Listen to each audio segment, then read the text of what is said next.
दोस्तों आओ मैं आपको एक कहानी सुनाता हूँ। ये कहानी एक बेहद प्रसिद्ध किताब द कंपाउंड इफेक्ट की लर्निंग्स पर आधारित है। एक समय की बात है, दक्ष नाम का एक बड़ा ही संस्कारी लड़का था। उसके माँ बाप उस पर बहुत गर्व करते थे क्योंकि उनका बेटा बड़ा आज्ञाकारी था। वो बड़ों की सब बातें मानता था और पढ़ाई लिखाई में भी होनहार था। लेकिन दक्ष के माँ बाप की ये सारी खुशियाँ जल्द ही छिन गईं जब उनका बेटा कॉलेज जाना शुरू हुआ। पहला एक साल तो दक्ष ने बढ़िया निकाला, लेकिन सेकंड ईयर में चीजें बदलनी शुरू हो गई। उसके कुछ ऐसे दोस्त बन गए जो खराब आदतों के शिकार थे। वो लोग अमीर फैमिली से आते थे, इसलिए उनको अच्छी खासी पॉकेट मनी मिलती थी, जिसका इस्तेमाल वो किसी अच्छे काम के लिए नहीं करते थे बल्कि पार्टीज में उड़ाने के लिए और नशों पर खर्च करने के लिए करते थे। शुरू में दक्ष सिर्फ उनके साथ घूमता फिरता था, किसी बुरी आदत में अभी वो नहीं फंसा था। लेकिन एक दिन पार्टी में उसके दोस्तों ने उसको जबरदस्ती बियर पिला दी, ये कह के कि बियर कोई शराब नहीं होती और इसकी आदत भी नहीं लगती।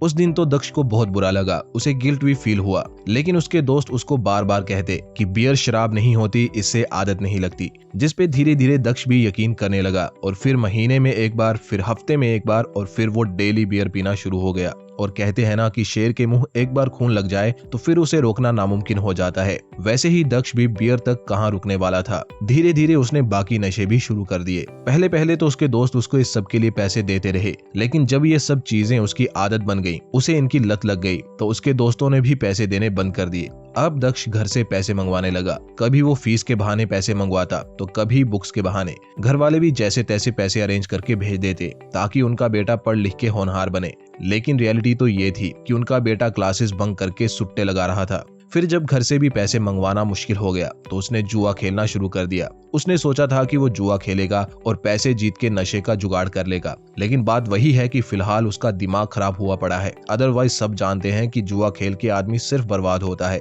बट उसको ये बात समझ नहीं आ रही। जुए में कई बार हारने के बाद उस पे अब लाखों का कर्ज भी हो गया है। दक्ष की लाइफ के टोटल एल लग चुके हैं। उस पर 10 लाख का कर्ज है। नशे की उसको खराब आदत है जो उसकी हेल्थ को डे बाय डे बिगाड़ रही है। वो ओवरवेट भी हो चुका है और इस सब से भी बुरा कि उसके घर वालों को इस बारे में कुछ खबर नहीं है। हाँ, उनको इतना मालूम है कि उनका बेटा जब से कॉलेज जाने लगा है तब से थोड़ा स्ट्रेंज बिहेव कर रहा है, लेकिन उन्होंने इग्नोर कर दिया है ये कह के कि हमें अपने बेटे पे यकीन है, वो कोई गलत काम नहीं करेगा।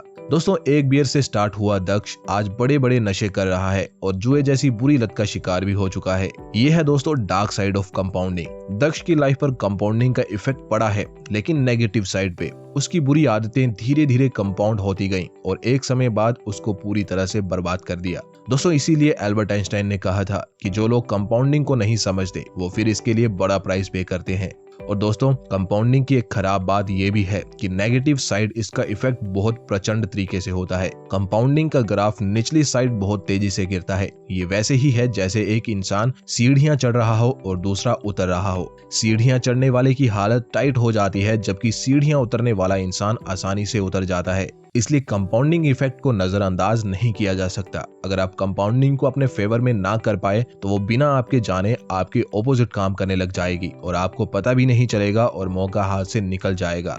खैर, ये सब तो थी नेगेटिव बातें कंपाउंडिंग इफेक्ट की, लेकिन अब इसकी पॉजिटिव साइड की बात कर लेते हैं जो कि बड़ी ही खूबसूरत है। बस ये थोड़ा डिसिप्लिन मांगती है। आइए कंपाउंडिंग कैसे किसी की लाइफ में मैजिक कर सकती है ये भी जान लेते हैं दक्ष की ही मदद से। अब तक आपने जाना कि दक्ष शराब और जुए की खराब लत के कारण बर्बाद हो चुका था। उसकी हालत इतनी खराब थी कि वो क्विट करने की सोच रहा था, लेकिन अच्छा हुआ कि उसने इससे पहले घर पे एक बार बात कर ली। ऐसा करना मुश्किल तो बहुत था, लेकिन उसने हिम्मत करके सारी सिचुएशन अपने माँ बाप के साथ शेयर कर दी और यही उसकी लाइफ का सबसे बड़ा टर्निंग पॉइंट था। अपने बेटे की हालत सुन के एकदम से उसके माँ बाप परेशान हो गए और उन्होंने दक्ष को घर बुला लिया। और पेरेंट्स तो पेरेंट्स होते हैं, चाहे 100 बार डांटे, लेकिन जिंदगी में उनसे ज्यादा अच्छा हमारे बारे में और कोई नहीं सोच सकता। इसी तरह दक्ष के माँ बाप ने भी अपने बेटे की हालत को समझा और उसका पूरा साथ दिया, लेकिन उसको ये भी कहा कि देखो, हम सिर्फ तुम्हारा साथ दे सकते हैं, बाकी अपनी जिंदगी को सुधारना सिर्फ तुम्हारे हाथ में है। तो दक्ष के पेरेंट्स ने सबसे पहले नशे की उसकी बुरी आदतों को छुड़वाना शुरू किया। शुरुआत में उन्होंने दक्ष से कहा कि तुम बस 1 सिगरेट कम कर दो और अगले दिन 1 और कम कर देना। इसी तरह तब तक करो जब तक तुम दिन में बस 1 सिगरेट ही पियो। इसी तरह तुम अपने नशे की आदत को तब तक कंट्रोल करते रहो जब तक वो छूट ना जाए। दक्ष ऐसा करता गया। इसमें समय तो लगा, लेकिन रिजल्ट्स भी दिखने लगे। अब दक्ष ने नशे करने छोड़ दिए थे। अब बारी थी उसकी हेल्थ को ठीक करने की। नशे और खराब लाइफस्टाइल के कारण उसकी बॉडी आउट ऑफ शेप हो गई थी। वो जरा सा भी चलता तो उसकी सांसें फूल जाती। यहाँ भी उसने कंपाउंडिंग के प्रिंसिपल का इस्तेमाल किया। पहले दिन उसने केवल सोचा कि वो वर्कआउट करना स्टार्ट करेगा। दूसरे दिन बस उसने जिम की मेंबरशिप ली और तीसरे दिन वो ट्रेडमिल पे जाके बस खड़ा हो गया और चौथे दिन वो धीरे धीरे उस पे वॉक करने लगा। और ऐसे ही वो हर दिन बस 1% खुद को इम्प्रूव करता गया और धीरे धीरे 1 साल पूरा होने तक उसने खुद को 365% इम्प्रूव कर लिया। दक्ष की बॉडी ट्रांसफॉर्म हो गई, हेल्थ पहले से इम्प्रूव हो गई और दक्ष खुश भी रहने लगा। और ये कमाल था बस डेली 1% इम्प्रूवमेंट का।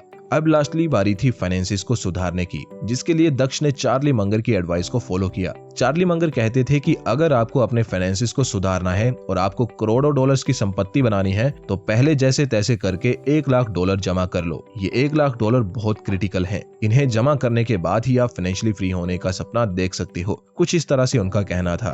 तो $1 लाख इंडियन रुपीज में होते हैं लगभग 80 लाख रुपए। अब ये काफी बड़ा अमाउंट है और अगर आप इतने पैसे सेव करने लगे तो शायद आपकी आधी जिंदगी इसमें ही चली जाएगी। लेकिन क्योंकि चार्ली मंगर ने ये एडवाइस अमेरिका के निवासियों को मद्देनजर रख के कही थी, इसलिए हम इंडियंस पे ये उतनी अप्लाई नहीं होती। हम इंडियंस की income as well as expense American से कम होते हैं, इसलिए हमें इतने पैसे सेव करने की जरूरत नहीं है। 10 लाख जितना अमाउंट भी हमें अपने गोल तक पहुंचा सकता है। इसलिए दक्ष ने भी इन 10 लाख रुपयों को सेव करना अपना गोल बना लिया। लेकिन क्योंकि दक्ष पर 10 लाख का कर्ज भी था, इसलिए उसको 10 लाख की पॉजिटिव नेटवर्थ बनानी पड़ेगी, यानी कि टोटल उसको 20 लाख रुपए जमा करने पड़ेंगे। अब ये वो कैसे करेगा? तो अगेन कंपाउंडिंग इफेक्ट की मदद से। सबसे पहले दक्ष एक कंपनी ज्वाइन कर लेता है जिसमें उसकी सैलरी काफी कम होती है। इस कम सैलरी से तो 20 लाख जमा करने में उसको कई साल लग जाते। इसलिए दक्ष जॉब के बाद फ्री टाइम में यूट्यूब पे वीडियोस अपलोड करने लगा। उसने लाइफ में काफी अप्स एंड डाउन्स देखे थे और उसकी लाइफ स्टोरी भी काफी इंस्पायरिंग थी, इसलिए वो लोगों को मोटिवेट करने के लिए वीडियोस बनाने लगता है।